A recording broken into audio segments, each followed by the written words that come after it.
नमस्कार दोस्तों, महाकाल न्यूज में आप सभी का स्वागत है। दोस्तों, खेसारी लाल यादव लेंगे अपने दुश्मनों से बादला, और बादला कैसे लेंगे आज हम इस वीडियो में जानेंगे। लेकिन उससे पहले आप सभी से एक छोटा सा रिक्वेस्ट है कि अगर आप खेसारी लाल जी का फैन है तो वीडियो को लाइक ज़रूर करिएगा। हमारे चैनल से पहली बार आए हैं हमारे चैनल पर, तो इस चैनल से जुड़ जाइएगा और चैनल को सब्सक्राइब कर बेल आइकन को दबा दीजिएगा। चलिए शुरू करते हैं। आपको बता दें, खेसारी लाल यादव लाइव आने के लिए टाइम और डेट नहीं देते हैं। कभी जब मन करता है तब भी लाइव आ जाते हैं, और कभी भी डेट नहीं देते हैं मैं इस समय लाइव आऊँगा चाहे उस समय लाइव आऊँगा।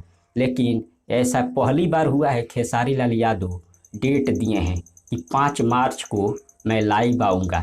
यानी कि लाइव कोई ज़रूरी बात के लिए खेसारी लाल यादव जी लाइव आने वाले हैं, और जो उनके ऊपर आरोप लग रहे हैं और जो उनके ऊपर विवाद किया जा रहा है, इसी विवाद को खेसारी लाल यादव समझाने के लिए या अपने दुश्मनों को जवाब देने के लिए 5 मार्च को लाइव आ रहे हैं। और ये लाइव बहुत खास होने वाला है, इसलिए आप सभी खेसारी फैन से रिक्वेस्ट है कि 5 मार्च को एकदम तैयार रहिएगा।